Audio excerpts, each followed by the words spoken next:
Vamos a abrir nuestras Biblias nuevamente en Romanos. Vamos a pasar al capítulo 12. ¿Se acuerdan que les decía que pareciera ser que el 9, 10 y 11 era como una, bueno, no es como una, sino fue como un paréntesis entre la enseñanza que trae el apóstol Pablo en la carta de los Romanos? Pues los primeros capítulos hasta el 8 son doctrinales, ya les había comentado. Después habla acerca de la elección de Israel, que son 3 capítulos, 9, 10 y 11. Y ahora llegamos a la parte tercera, que es la acción, el poner en práctica.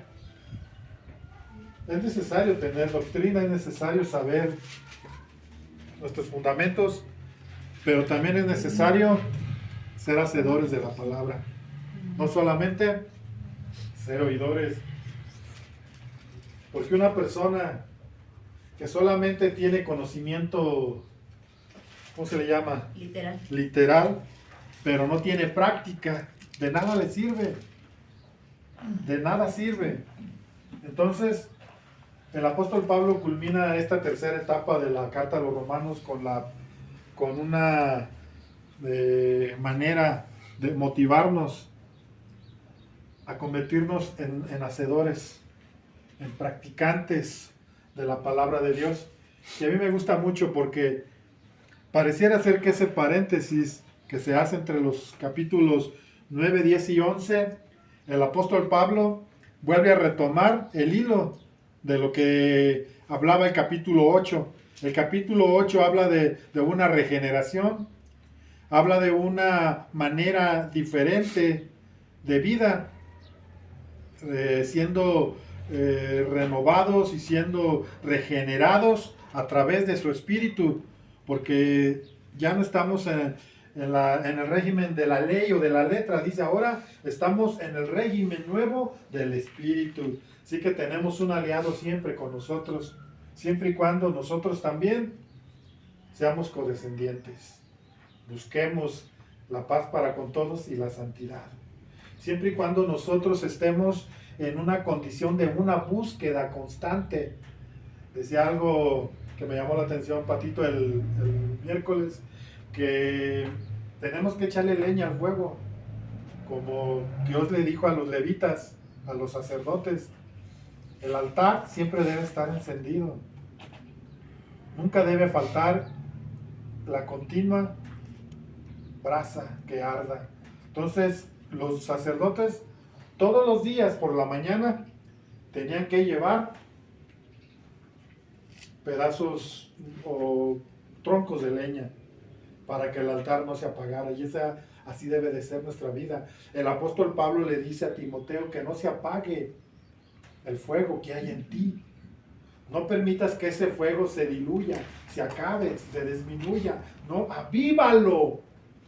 Échale leña, échale un trozo de tronco al altar, para que ese altar siempre esté ardiendo. Y ese altar representa el lugar donde tú oras. Y ese leño que tú echas es la oración y la búsqueda constante de Dios. Entonces, después de enseñarnos que debe haber una regeneración, como Jesús le enseña a Nicodemo, y le dijo, es necesario nacer de nuevo. Es necesario que esa vieja naturaleza se vaya yendo paulatinamente.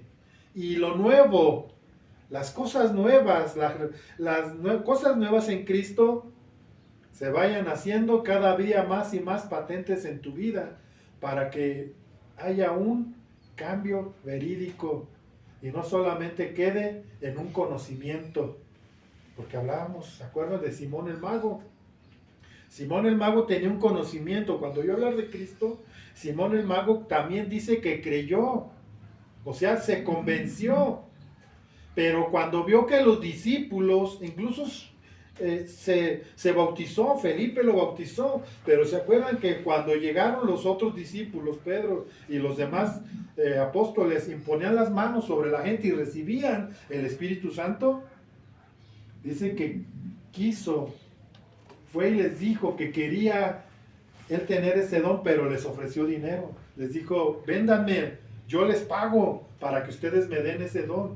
¿Y qué le dijo Pedro? Tu dinero perezca juntamente contigo, porque has pensado que el don de Dios se compra con dinero. Él todavía había en su corazón codicia, era mago, de eso vivía, de engañar a la gente, y él quería añadir a su repertorio algo más para seguir delinquiendo o lucrando, como dice Geritas. Entonces había un convencimiento, pero no se había convertido de sus malos caminos. Así hay mucha gente en la iglesia, está convencida, pero no ha venido a una regeneración verdadera. Entonces, fíjense cómo empieza este capítulo. El capítulo 12 me gusta mucho cómo empieza, porque el apóstol Pablo acentúa las bases para que nosotros podamos servir a Dios. No podemos servir a Dios con las manos sucias. ¿Se acuerdan? Hay una ilustración una vez yo vi una ilustración más bien de un pastor le dijo a un joven, mete tus manos al lodo y ahora trata de tocar a la gente. Y la gente cuando veía sus manos sucias se sacaba, se hacía a un lado. ¿Por qué? Pues porque lo iba a contaminar, lo iba a ensuciar. Entonces el apóstol Pablo comienza hablando con la condición. Y lo primero que dice, vamos a leerlo así. Romanos 12:1.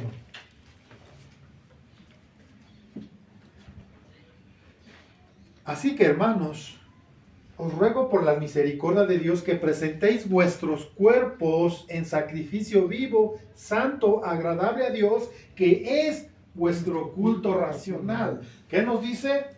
Hermanos, presenten su cuerpo como una ofrenda. Un sacrificio es una ofrenda, pero una ofrenda, dice, viva. Es decir, ofrenda viva, la palabra viva, la Biblia, la Reina Valera así, y muchas Biblias así lo traducen, pero la palabra viva es también devoción. ¿Qué es una devoción? Es con una pasión, con una verdadera intención. Y también la devoción tiene que ver con el hecho de que lo tengo que hacer de una manera total. ¿Van ustedes decir que hay personas que sienten devoción por algún santo? ¿Han escuchado la devoción? Es que están entregados totalmente a esa deidad, por decirlo, o a ese ídolo. Pero nosotros no tenemos un ídolo. Nosotros debemos de tener una devoción por las cosas de Dios. Amén. Tenemos que tener un deseo por las cosas de Dios y hacerlo de una manera que realmente se vea que estamos convencidos. Y el sacrificio tiene que ver con antes los hombres ofrecían un sacrificio a Dios para mostrarle su confianza y su devoción a Dios. Nosotros también tenemos que demostrar nuestra confianza en la fe que tenemos en Dios. Al saber que nosotros, si queremos ser siervos de Dios, si queremos servir a Dios, tenemos que buscar tener nuestras manos limpias. Decía el apóstol Pablo a Timoteo, pido o demando que todos los hombres, habla de género humano, todos los hombres levanten manos santas, sin iras ni contiendas. Nos está hablando de que debe haber una condición y una actitud. De eso vamos a hablar, este primer bloque. Condición y actitud. ¿Cuál es la condición? Nuestra condición debe de ser una condición donde nosotros nos estamos ofreciendo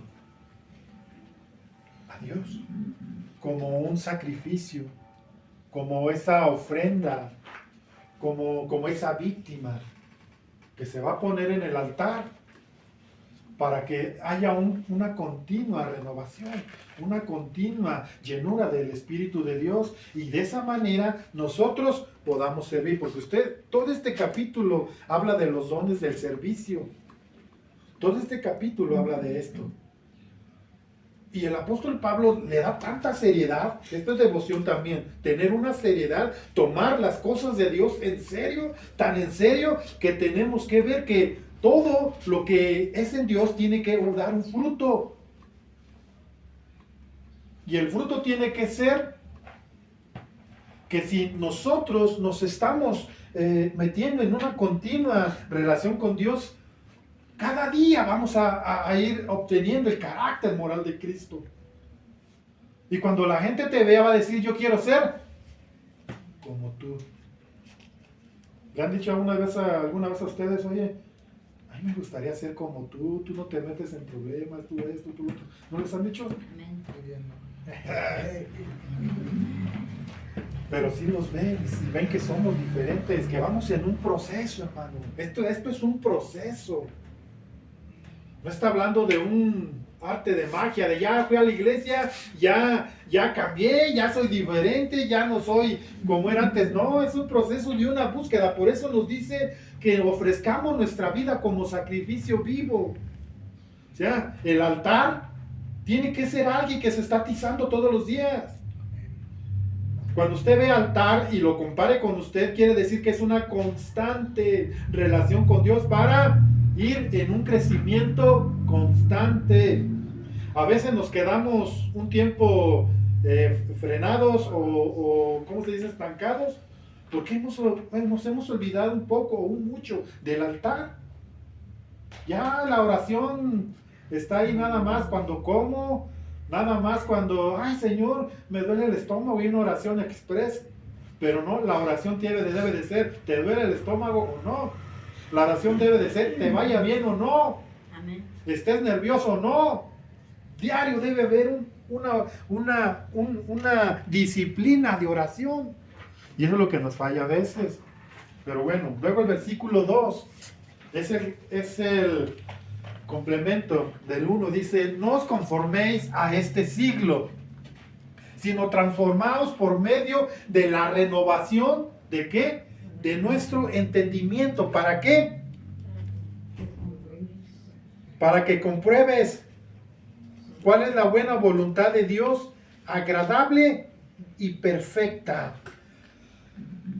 Ahora, si queremos nosotros tener esa comunión con Dios, aquí dice que debe haber una transformación. O sea, la única evidencia física o visual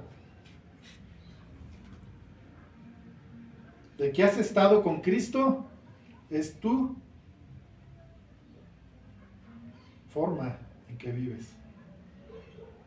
Entonces nos está hablando, o la única evidencia que hay de una regeneración en ti es cuando tus pensamientos son diferentes, cuando tus pensamientos comienzan a cambiar, cuando tu renovación en tu entendimiento y en tus pensamientos son diferentes.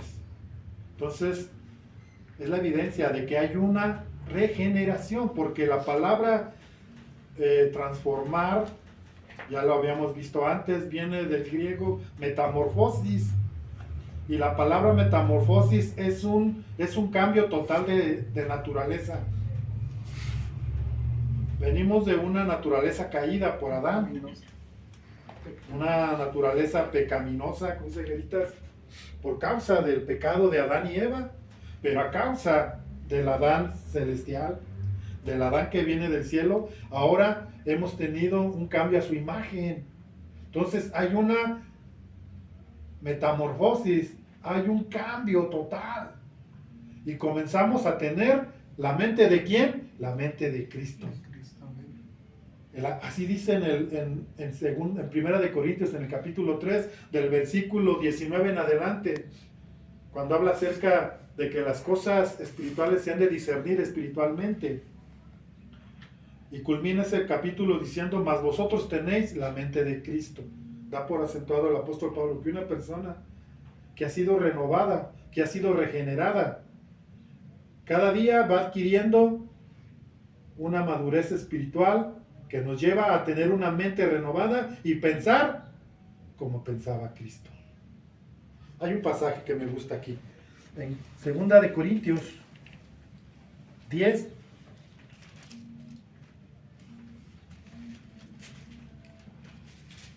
Segunda de Corintios 10.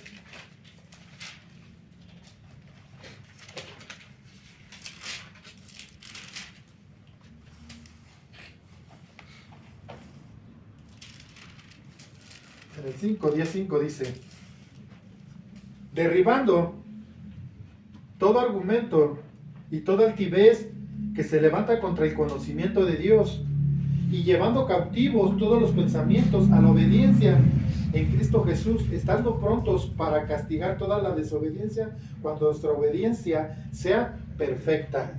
¿De qué está hablando aquí? Dice así, que llevemos, primeramente que derribemos todo argumento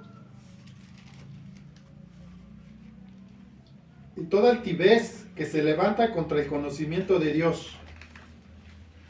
O sea, derribando todo argumento. Cuando nuestros pensamientos comienzan a cambiar, detectamos, aprendemos a discernir cómo opera el diablo, cómo es la manera en que el diablo ataca tu vida y ataca mi vida. Entonces dice que derribemos todo argumento y toda altivez que se levanta contra el conocimiento de Dios. O sea, ya hemos aprendido a ver dónde está la falla, dónde está el mal.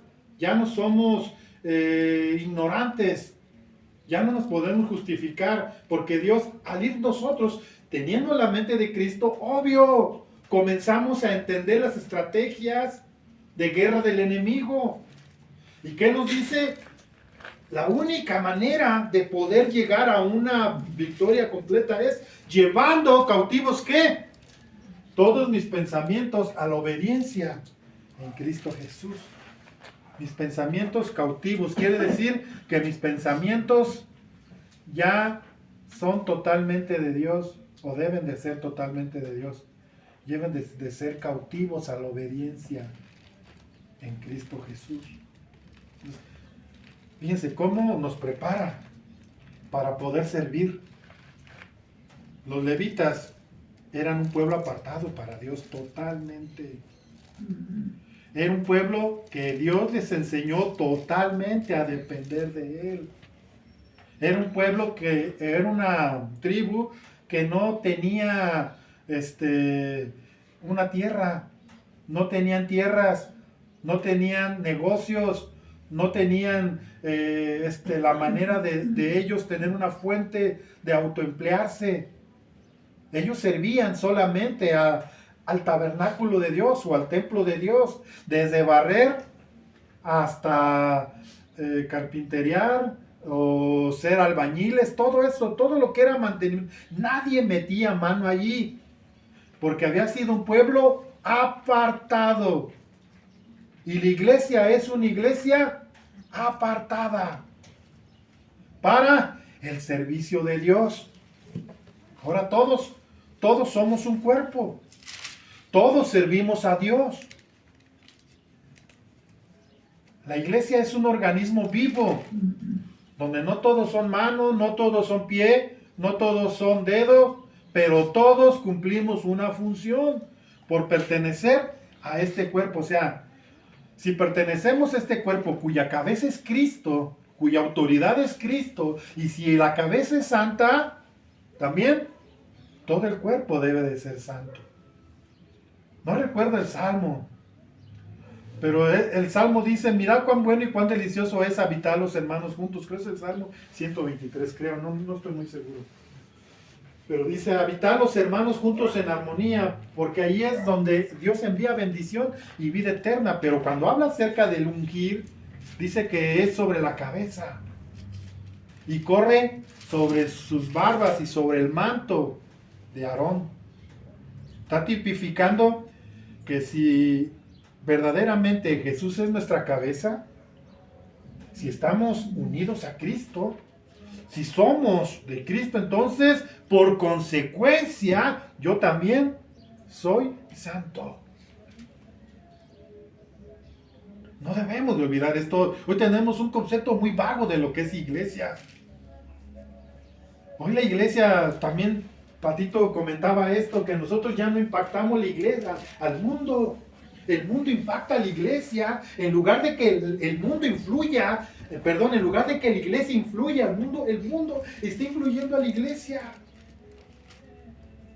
El otro día estaba viendo a un joven tatuado, y no crean que se tatuó que venía del mundo y que Dios lo rescató y lo sacó del mundo para venir a una regeneración. No, ahora el chavo se mandó a hacer muchos tatuajes, adoptó la forma de vida del mundo, porque esa es la forma de vida del mundo. Está de moda tatuarse y todos, a cual más quieren traer su tatuaje, y la iglesia no, pues yo no me voy a dejar. Yo aunque sea me pongo Salmo 23, pero me tatúo. O sea, pensamos que de esa manera nosotros vamos a impactar al mundo, pero no. Esto suena religioso para mucha gente, pero no es así. El mundo está impactando a la iglesia. Ese es el concepto que tenemos de iglesia hoy en día. Hemos diluido tanto la iglesia que pensamos que la iglesia es un adorno de Dios. Que pensamos que la iglesia solamente es un club social donde nosotros venimos, socializamos un rato, nos vemos con mi mejor amigo, con mi mejor amiga, o con la hermana o el hermano que me llevo bien, y ya después vámonos, cada quien para su casa. No, aquí venimos a edificarnos mutuamente. Deberíamos edificarnos mutuamente. Usted y yo deberíamos de edificar a otros, porque ese es el fin de la iglesia. Entonces, es necesario. La segunda parte aquí es la actitud. Vamos a leer allí, regresemos a Romanos 12. Mire, ¿cuál debe de ser la actitud? Ya vimos la condición. ¿Cuál es la condición? Ser un sacrificio vivo, santo, agradable a Dios. Ser con una devoción real y verdadera. Y ahora, ¿cuál es la actitud? Debe haber una actitud. O sea, la condición es buscar la santidad y la paz, sin la cual nadie verá al Señor, pero debe haber una actitud. Nosotros venimos a la iglesia y debemos de venir con una actitud correcta. Decía por ahí una persona que llegaba al trabajo y estaba de mal humor, y le decía a esta persona, ¿sabes qué? Porque luego había conflictos, era muy conflictiva esta persona. Le decía, ¿sabes qué? No te traigas los problemas de tu casa al trabajo. ¿Sí? No te traigas los problemas de tu... Ahí, también, ¿verdad? También es mutuo, ¿verdad? No, tampoco te lleves los problemas de tu trabajo a tu casa, porque vas a llegar y vas a rematar con la pobre de Carmen, con la pobre de Patito, de Marco. Suele suceder, pero bueno, estamos en la actitud. Vamos ahí, Romanos 12, ¿ya está? En el del 13 en adelante. Digo pues, por la gracia que me es dada a cada cual que está entre nosotros o entre vosotros, que no tengáis más alto, ¿qué dice?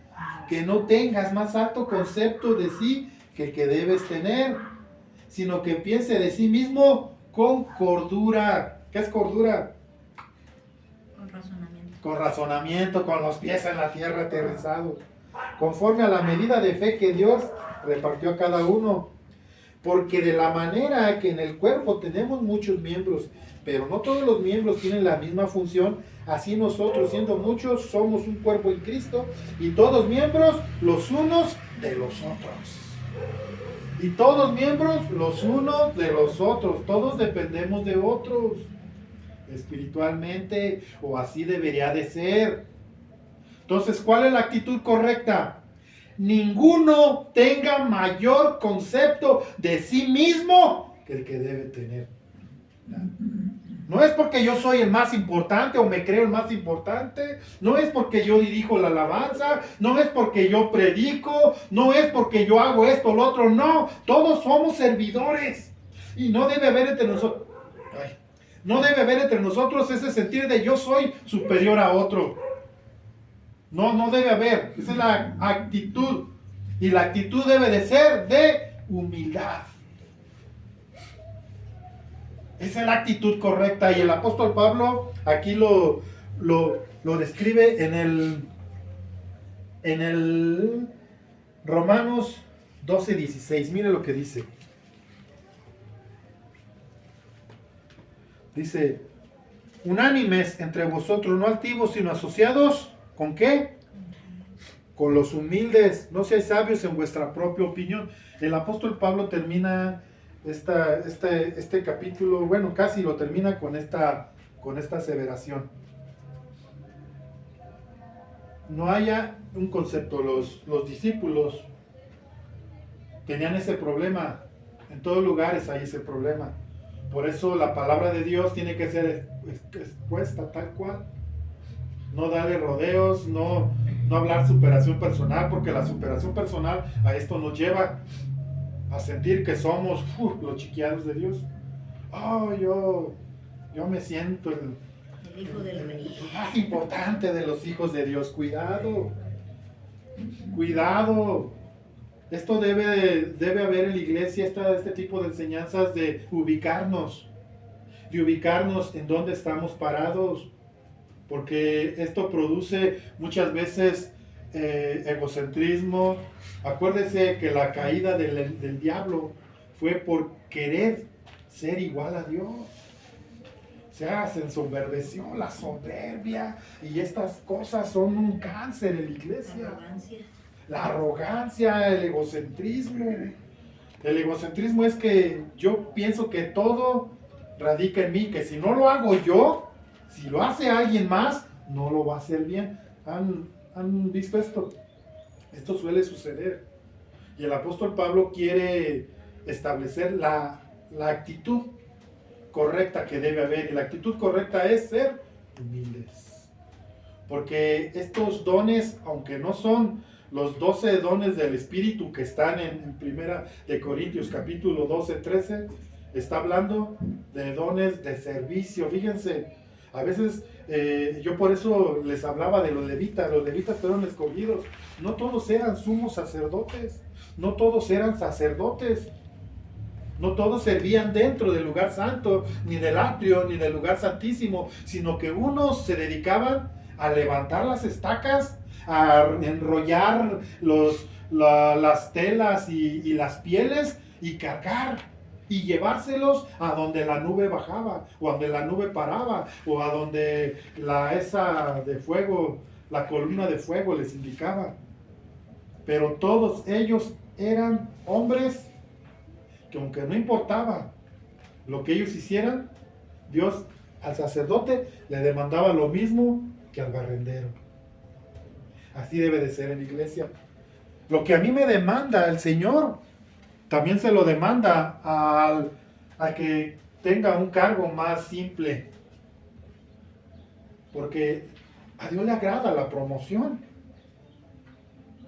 O sea, también esto tiene que ver con el servicio. Los discípulos le preguntaban a Jesús, Señor, ¿quién es el mayor? Porque había allí egos entre ellos. De repente Pedro tomaba la delantera. De repente los hijos del trueno se querían imponer. Y la mamá le dice a Jesús, oye, Señor, permite que uno de mis hijos se sienta a tu derecha y el otro a tu izquierda. ¿Y qué le dijo Jesús? Eso no me compete a mí, eso es algo del Padre. ¿Se imagina hasta dónde llegaban? Que la mamá de ¿quién eran los hijos del trueno? Juan y Santiago. Se sentían especiales y había una lucha ahí entre ellos de quién sería el mayor. ¿Y qué les dijo Jesús? Miren, el que quiera ser el mayor, primero tiene que ser el servidor de todos. Yo estoy aquí como el que sirve. aprendan de mí, que soy manso y humilde de corazón. Dos cosas esenciales en la vida de un creyente: manso y humilde de corazón. Traigo los pasajes, pero todavía falta el siguiente capítulo. Quiero irme rápido. Entonces, esta es la actitud correcta. Entonces, de esa manera, el que preside lo va a hacer con solicitud. El que da lo va a hacer libremente, con liberalidad, sin tener una congoja en su corazón por despojarse de algo. ¿Por qué? Porque tiene la actitud correcta, porque sabe que tiene que hacerlo como para el Señor y no para los hombres. Todo lo que hagas, dice el apóstol Pablo a los colosenses, hágalo de corazón como para el Señor y no para los hombres. Tú cuando hagas algo no digas lo estoy haciendo para el hombre, dilo lo estoy haciendo para Dios. Porque al final de cuentas, de Dios viene la retribución. Es de Dios la paga, no es del hombre. A lo mejor puede ser que aquí en la tierra utilice un hombre y también te devuelva la dádiva, pero Dios está hablando de hacer tesoros en el cielo, allá donde los ladrones no hurtan, ni la polilla y el orín corrompen. Allá es donde hagamos los tesoros, no esperemos nada a cambio de nadie. Entonces, claro, todo lo que uno siembra va a cosechar, eso es verdad, pero nuestra condición debe de ser: es para ti, Señor, lo hago para ti, la actitud correcta. Entonces todo este capítulo habla de esto. Lo podríamos leer, pero nos vamos a tardar más. Y el primer versículo, en el 6, que dice: de manera que teniendo diferentes dones, según la gracia que nos ha sido dada, si es de profecía, úsese conforme a la medida de la fe, o si el de servicio, en servir, o el que enseña en la enseñanza, o el que exhorta en la exhortación, el que reparte con liberalidad, el que preside con solicitud, el que hace misericordia, ¿con qué? Con alegría. Esa es la actitud correcta. ¿Hacemos las cosas con alegría? Amén. Pues si no las hacemos, las deberíamos de hacer con alegría. Entonces ya aquí seguimos leyendo y nos damos cuenta que la actitud, está hablando de actitud, está hablando de servir en dos sentidos: en condición y actitud. ¿Cuál es la condición? En una búsqueda constante de Dios. Así, de esa manera yo voy a poder edificar la vida de Carlita. Cuando Carlita, yo quiera platicarle algo, Dios me dé algo para ella, yo voy a tener algo que darle a Carlita de parte de Dios, porque yo tengo una vida constante, no es ocasional. Entonces, esto es bueno, nos edifica, nos edificamos todos. Deberíamos, hermanos, buscar en Dios y decir: amado Dios, yo quiero ser bendición para mis hermanos, ser bendición para mi familia, ser bendición para mis compañeros de trabajo, ser bendición para la gente. Cambia mi actitud, o yo quiero cambiar mi actitud, Señor. Ayúdame a hacer las cosas de una manera correcta. Y estoy seguro que Dios, en su infinita misericordia, al ver la necesidad de tu corazón, Dios lo va a hacer. Así que cambiemos nuestra manera de pensar en el concepto de lo que es la iglesia hoy en día. No caigamos en esto, hermanos. Tomemos con devoción, tomemos con mucha responsabilidad lo que es la iglesia. La iglesia somos usted y yo. Y la iglesia se debe edificar mutuamente. Debe haber una armonía, unidos en amor. El apóstol Pablo describe el amor como estas coyunturas que nos unen, del brazo al codo, o de la muñeca a la palma. ¿Sí ven que hay coyunturas? A esas coyunturas él les llama amor. Que el amor nos una, que el amor sea el que nos fortalezca. Y luego pasamos al capítulo 13, vámonos rápido. Traía hasta el 14, pero el 14 se me hace un tema muy delicado, que no se puede dar así, solo así, porque sí. Entonces, en el 13 nos habla de dos cosas muy importantes. Nos habla acerca de la vida cívica y social de los creyentes. Ahora ya en la iglesia aprendimos, ya en la iglesia crecimos, ya en la iglesia somos unas personas que hemos madurado y hemos entendido el plan de Dios y hemos entendido que a través de una búsqueda en Él, nosotros como iglesia vamos a ser ese organismo que va a impactar al mundo, como lo hizo la iglesia primitiva, cuando la gente veía cómo los cristianos eran diferentes y los admiraban, los veían y decían, yo quiero ser como los cristianos. Hoy en día es diferente, hoy en día dicen, no, para ser como el pastor Rafa, no, que se crean, para ser como fulano, como sultano, mejor así me quedo. ¿Sí o no? Mejor así ya. Entonces, debe de haber algo. Entonces, esto no solamente se debe de reflejar en la iglesia, sino también en nuestra relación con los incrédulos. Con todo respeto, ¿verdad? O los que no oigan por ahí. O con los no creyentes, pues. La relación que debe haber con ellos, porque luego nosotros debemos de tener cuidado también de ellos, y a veces nos olvida. El padre Luis Toro ha sembrado tanto odio que ya no nos vemos con ese sentir de que ellos tienen necesidad, y ahora estamos ahí del moco con los católicos, y que ustedes esto, hermanos separados, y que ustedes idólatras, y ahí andamos, y no, debe haber sabiduría. Debemos aprender, pero lo primero que el apóstol Pablo nos enseña es los deberes cívicos. ¿Cuál es un deber cívico? La relación que debe haber con mi autoridad, con mis gobernantes, con las autoridades que Dios ha puesto. Y hay 3 autoridades, ¿cuáles son? La judicial, Poder judicial, poder ejecutivo y el poder legislativo. De ahí el legislativo es el que implementa las leyes. El judicial es el que las promueve y el que las pone en práctica. Y el ejecutivo es el que las lleva a cabo. Es el que las lleva a cabo, es el presidente, pues. Bueno, eso ya, hablando ya así en términos, ¿cómo se podría decir? Bueno, en términos establecidos en el gobierno del hombre, que también tiene que ver allí la sabiduría de Dios. Bueno, dice, en el 13.1. Es del 13.1, déjenme ver porque luego tengo aquí.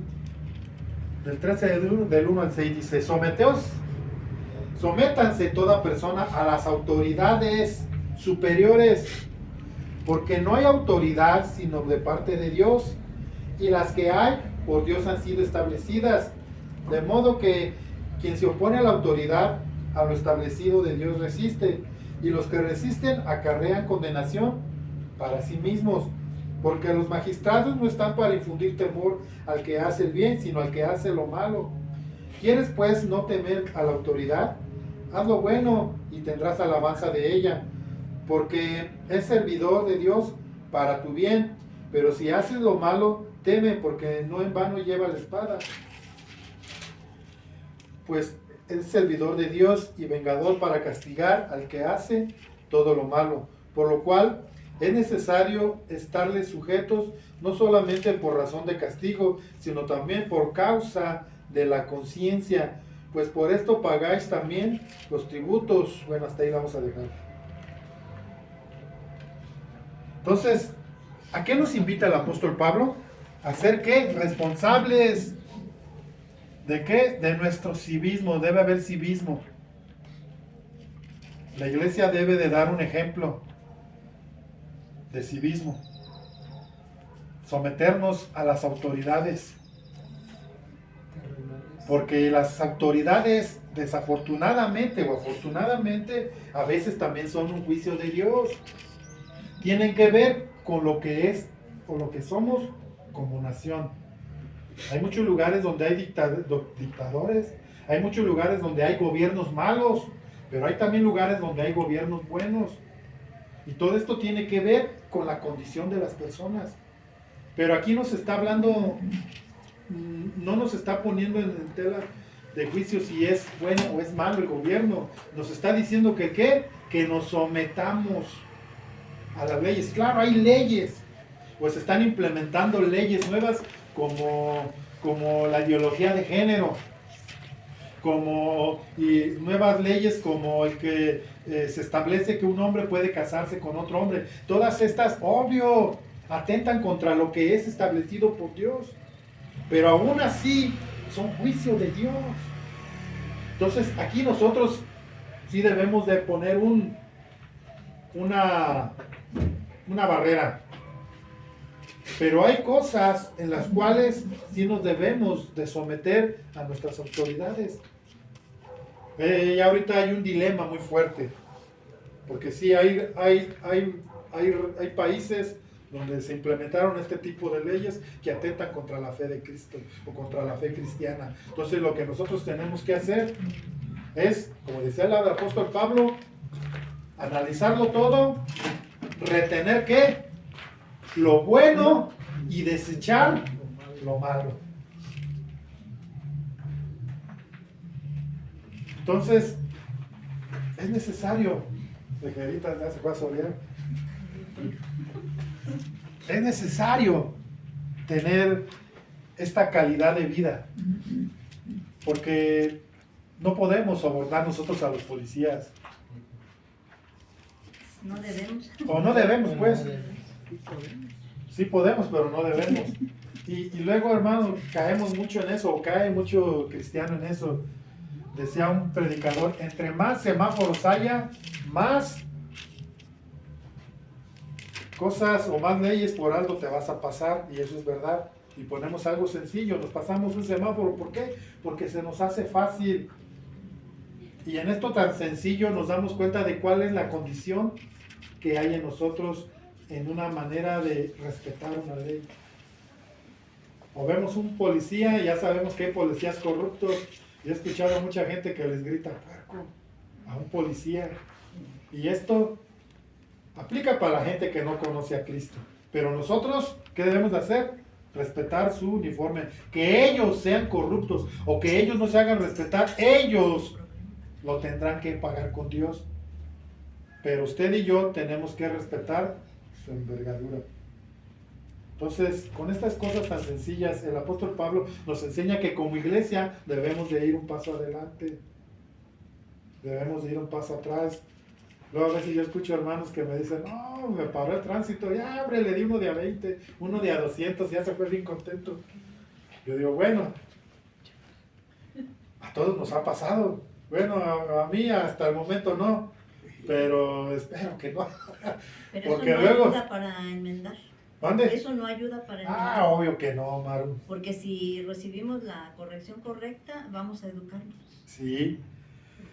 Una vez yo iba en el sur y me paró un tránsito y vio que no traía placas de Michoacán. O sea, las placas estaban bien, todo estaba bien. Traía mi tarjeta de circulación, pero no tenía una cosa, la licencia. Estaba infringiendo yo una, ¿cómo se llama eso? Una regla. ¿Un qué? Un reglamento. Un reglamento. Yo estaba infringiendo un reglamento de tránsito, porque hay diferentes, ¿cómo se puede decir? Hay diferentes códigos para, depende de las... Sí, depende de la autoridad que sea. Bueno, lo que quiero decir es que yo me paré y todo, y se fijó y vio que ya el carro era deado, ya lo estaba desvalijando de adentro para arreglarlo. Me dice, ¿por qué lo traes así? Le digo, ¿cómo? Sí, ¿qué? ¿Este carro de dónde lo sacaste? ¿Lo desvalijaron o qué? Y le dije, no, es de mi hijo, nada más que él lo está arreglando y pues lo agarré. Y me dice, bueno, se le queda viendo, a ver, tu tarjeta de conducir, Tarjeta de circulación. no, la de licencia. circulación, tu licencia. Dije, no la tengo. Bueno. Y empieza a hacer, a ver, mira, en cuanto yo empiece a hacer este papel, no hay marcha atrás. Y se me queda viendo, digo, pues ni modo. Y empezaba, mira, aquí te va a salir un poquito menos. Si vas allá, te va a salir arriba de 800, 900 pesos. Tú di, ni modo, infringí esta regla, ni modo, tengo que pagar. Bueno, y otra vez. ¿Estás seguro? Ya yendo para allá no hay vuelta atrás y le digo, estoy seguro, hágalo oficial. Yo me hago responsable de mi acto, por favor, hágalo si lo tiene que hacer. Ya vete, súbete, ya vete, ya dile a los policías de allá que ya te arreglaste conmigo. Diga, güey, ni me preguntaron nada, yo me fui. Pero fíjense, a veces por querer hacer las cosas bien, Dios te respalda. Amén. Es mejor hacer las cosas bien, no evadir impuestos, no evadir las formas de gobierno o lo que es bueno para nosotros, porque hay cosas que sí tenemos, como les dije antes, que desechar, que son esas leyes que no nos sirven, que al contrario nos perjudican en Cristo. Y la segunda parte vamos a leerla, aquí mismo, 13, del 6 al 14. Dice así: por esto pagáis también los tributos, porque son servidores de Dios, que atienden continuamente a esto mismo. Pagad a todo lo que le debas. Al que tributo, tributo, al que impuesto, impuesto, al que respeto, respeto, al que honra, honra. No debáis nada a nadie, sino amaros unos a otros, porque el que ama al prójimo ha cumplido la ley. Porque no adulterarás, no matarás, no hurtarás, no dirás falsos testimonios, no codiciarás. Y cualquier otro mandamiento en esa sentencia se resume: amarás a tu prójimo como a ti mismo. El que ama no hace lo malo al prójimo, así que el cumplimiento de la ley es el amor. Y en esto, conociendo el tiempo, que es ya hora de levantarnos del sueño, porque ahora está más cerca de nosotros nuestra salvación que cuando creíamos. La noche está avanzada y se acerca el día. Desechemos pues las obras de las tinieblas y vistámonos de las armas de la luz. Andemos como de día, honestamente, no en glotonerías, ni en borracheras, ni en lujurias, ni en lascivias, ni en contiendas y envidias, sino vestidos del Señor Jesucristo, y no provoquéis para los deseos de la carne. Cuando habla del amor, cuando habla de esto, de que el amor no hace mal al prójimo, no solamente nos dice que en la iglesia, hermano, no solamente dice ama a Ado, porque es buena onda, o amar, o al Kevincillo, porque le echa raita al pastor cuando lo ve en la mañana. No también es amar a los que son difíciles de sobrellevar. A veces en nuestros trabajos hay una piedrita en el zapato. Entonces, porque no es mi hermano en la fe, ¿no merece mi respeto? Claro que merece respeto. Claro que merece también que el amor, como dice la palabra de Dios, que hagamos mayormente con los hermanos de la fe, pero no excluye que también dice mayormente, porque estamos edificándonos, pero allá en la calle necesitamos tener una manera de conducirnos. Y vamos a buscar en Primera de Pedro, por favor. Primera de Pedro 2, 13 y 14. Si alguien lo encuentra, lo lee, por favor. Por amor al Señor, sométanse a toda autoridad humana, ya sea al rey como jefe de Estado o a los funcionarios que él ha nombrado, pues a ellos el rey los ha mandado a que castiguen a aquellos que hacen el mal y a que honren a los que hacen el bien. Nuevamente, ahora es el apóstol Pedro el que nos dice que hagamos ¿qué? Que nos sometamos. ¿Qué es someterse? Obedecer la ley. Someterse es estar dentro de los lineamientos. Sujetarse es parecido. Entonces, vamos a buscar otro versículo ahí en Primera de Timoteo 2:2.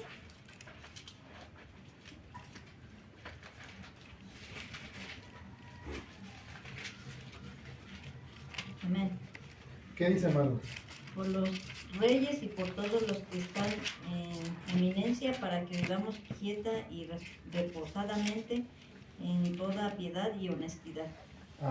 Bueno, desde el primero sería, ¿no? Sí, a ver. Exhorto ante todo a que se hagan rogativas, oraciones, peticiones y acciones de gracias por todos los hombres, por los reyes y por todos los que están en eminencia, para que vivamos quieta y reposadamente en toda piedad y honestidad. Aquí hay otro punto muy, muy importante. Lejos de criticarlos, ¿qué debemos hacer? Orar por ellos. Por ellos. ¿Por qué? ¿Por qué tenemos que orar por nuestros gobernantes? Ahí dice ¿por qué? ¿Para qué? Para que tengan sabiduría de Dios y aprendan a gobernar bien el pueblo. Cuando yo llegué a Cristo, después de unos 4 o 5 años, había un boletín que circulaba en todo México y se llamaba Intercesores por México. Y este era un boletín que nos enseñaba y venía siempre dentro de las peticiones. Dentro de las peticiones siempre venía orar por nuestro presidente, orar por nuestro gobernador, orar por los presidentes municipales y así sucesivamente por todos los que estuvieran en un cargo público. Porque de esa manera vamos a vivir quieta y reposadamente.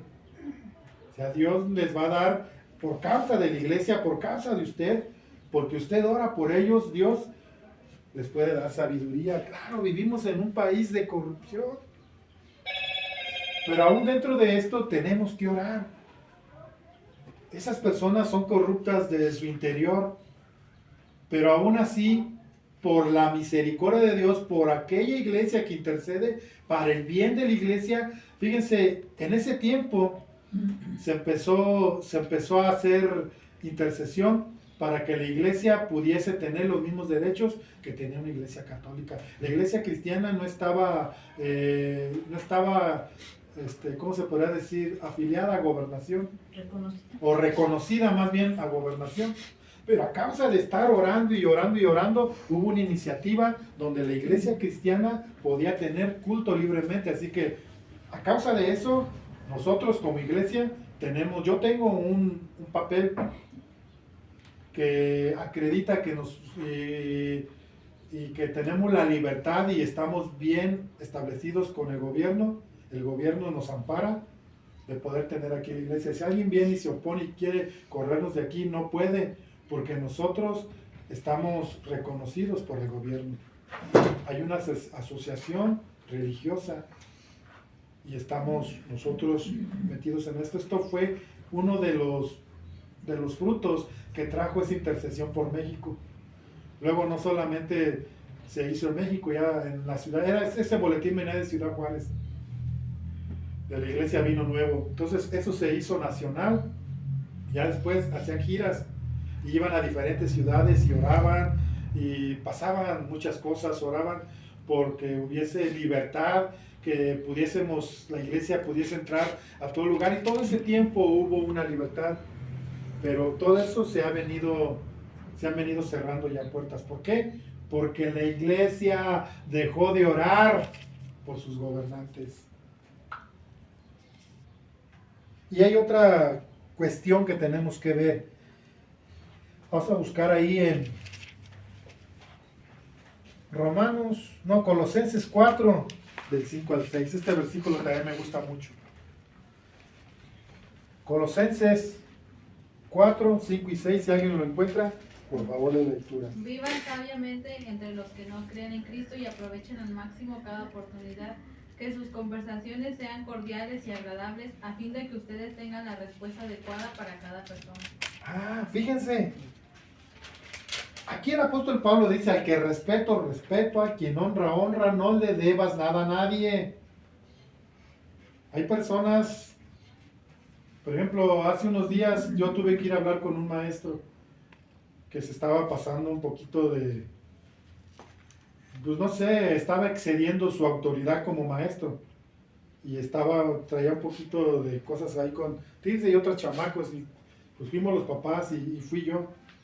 Yo cuando llegué, la primera que pasó fue una señora, y la señora le reclamó y llegó ya con una actitud así de: ahorita me las va a pagar el maestro, y le reclamó, y el maestro pues en la misma forma en que le hablaron contestó. Y ya el maestro estaba así como que medio zarandeado, así medio enojado, y me dice: ¿usted qué lo trae? ¿Cuál es su problema, señor? Digo: pues mire, yo soy papá de Tirsa. Y hay unos trabajos por ahí que que ella quiere entregar, pero yo quiero que usted me diga qué debe hacer para hacerlo. Ya empezó a hablarme de una manera más tranquilo y yo también. Dije, pues, o sea, ¿por qué tengo que venir a pelear con él si hablando nos entendemos? En el pedir está el dar. Sí, en el pedir está el dar, pues el chiste fue que el maestro tomó otra actitud conmigo y iba otro señor por lo mismo exactamente. Y al otro señor al ver, pues también entró allí, no, yo también vengo por lo mismo y así, así. Y ya todo fue cordial. Ya les dio la oportunidad otra vez y ya. Todo fue porque en esa clase, y me pareció correcto, me dijo, mire, es que obvio, todos cuando estamos en nuestra clase requerimos la atención y el respeto de los alumnos. O sea, no pueden estar pasando tareas o apuntes de otras clases en una clase que ya no es. ¿Usted qué piensa? Pues que usted tiene la razón. Ni modo de decirle, no, pues es que usted no sabe si ellos por algún motivo no pudieron. No. Yo estoy consciente de que Tirsa debe hacer la tarea en su casa. Y cuando la razón es la que va por delante, entonces nosotros como cristianos ya no quedamos tan mal parados, porque luego a veces, pues sí, en unas quedamos bien y en otras veces sí se nos va por ahí un poquito la boca. A todos nos pasa. Pero ¿qué nos dice aquí la palabra? ¿Cuál debe de ser nuestra forma de conducirnos? A ver otra vez, Carlita. Escuchen, 4, 5 y 6. Vivan sabiamente entre los que no creen en Cristo y aprovechen al máximo cada oportunidad. Que sus conversaciones sean cordiales y agradables a fin de que ustedes tengan la respuesta adecuada para cada persona. Fíjense, ¿cómo debemos de actuar? Sabiamente. ¿Para con los quienes? Para con los de afuera. Está hablando fuera de la iglesia ya, nuestra forma civil, nuestra forma en que nosotros debemos de comportarnos, nuestras relaciones sociales con la demás gente debe de ser cordial. Pero aquí dice que debe de ser sabiamente. Andad sabiamente para con los de afuera, redimiendo el tiempo. O sea, esto tiene que ver con el hecho de cómo debo de ser, pero también yo no debo de dejarme influenciar. Mi tiempo es de Dios y yo tengo que vivir una vida para Dios. Y luego dice, sea vuestras palabras siempre con gracia, sean no ásperos, cordiales, dispuestos al diálogo. Claro que no siempre es así. Cuando hay una injusticia, sí debemos de imponer y sí debemos establecer nuestra postura, pero con cierto respeto. O sea, sí, vengo porque eso se me hace injusto, pero hay que saber las causas y los motivos. Pero ya cuando lo sabe y es algo que hay que reclamar, entonces dice que lo hagamos ¿con qué? ¿Con qué? Con sabiduría, para que sean nuestras palabras sazonadas con sal. ¿Qué es ser sazonadas con sal? Es hablar prudentemente. Es que hablemos conforme a lo que yo profeso. ¿Quién es la sal de la tierra? Nosotros. La iglesia. Entonces, ¿cómo debemos hablar? Con consecuencia a lo que yo soy. O sea que nunca, hermanos, nunca nos gane el enojo, la ira, que no nos gane porque luego ya no estamos dando el testimonio por prestarnos a chismes o estar criticando a otras personas con gente que no es cristiana, y si nos prestamos, estamos cayendo ya en un mal testimonio. Si en la escuela, en el trabajo andamos, que no te prestes, dile, mira, ya es cosa de él, yo por mi parte, pues no sé, sabiduría en Dios para poderlo salir. Una vez llegó un hombre y me invitó a su casa de ahí del trabajo. Él traía unos desacuerdos y traía ahí unas cosas que estaban siendo muy alimentadas por su esposa. Él traía un desacuerdo con cuestiones laborales ahí del trabajo. Y me invitó a su casa y ahí voy yo. Y me dice, mira Rafa, le dice la señora, ¿ya le dijiste para qué lo invitaste? Y dije, caray. Y le dice, no Rafa, es que mira, queremos queremos demandar a tu tío. Ay, caray, ¿por qué? Me dice, pero necesitas ser alguien así como tú. O sea, apoyarnos con alguien como tú. Y le dije, mira, te voy a decir algo. En primer lugar, tú puedes evadir a mi tío cuando tú quieras. Si tú lo ves en la calle, tú le puedes sacar la vuelta, pero yo no. Yo tengo que estar en reuniones familiares y ahí lo voy a ver. ¿Y qué cara le voy a dar? Digo, en segundo lugar, yo no tengo nada en contra de él. Si yo quiero decirle algo, yo se lo voy a decir. Entonces, ¿no le entras? No le entro. Que la señora se enoja. Ni modo. Sabiduría, hermanos. Porque aunque no hubiese sido mi tío, yo tendría que haber hecho lo que Dios me haga sentir. Si es algo que realmente sí esté violando tus derechos y todo esto, pues ve con Dios, y si Dios te hace sentir, hazlo. O si tú en tu raciocinio sabes que lo debes hacer, hazlo. Pero que no te influyan como cristiano. Que no seas tú alguien que sea manipulado por gente del mundo a faltarle al respeto a alguien más o a alebrestarte o ponerte a alguien. No, utiliza la sabiduría de Dios. Y si hay que actuar, pero conforme a Dios. No estoy diciendo que tenemos que estar agachados, hay que nos estén picoteando la cabeza a los demás. No, no, hermano. La palabra de Dios nos enseña a hablar con sabiduría y con nuestras palabras sazonadas con sal. Para que todo lo que salga, si hay un argumento, si hay algo que romperse, se rompa. Y usted salga librado. Y con un buen testimonio de su formación espiritual, que también tiene que ser reflejada en lo cívico. Si no estuviera aquí, hermano. El apóstol Pablo, una vez Jesús, iban a llegar a una aldea y les pedían un, ¿cómo se llama? Un IVA, no, ¿cómo se llama eso? Impuesto. Un impuesto. Y Jesús le dice, ve y pesca un pescado. O ve y pesca un pez. Obvio, va a dar un pescado. Ve y pesca. Y el pez que pesques, ábrele la boca y allí encontrarás un denario. ¿Sí era un denario? No recuerdo qué era, pero era una moneda. Él dice, ve y págalos. Ve y paga el impuesto por ti y por mí para no ofender. O sea, Jesús nos dio el ejemplo. Él pagó un impuesto para no ofender al gobierno, para estar bien cívicamente. De por sí lo tenían como, lo querían ver como culpable de sedición.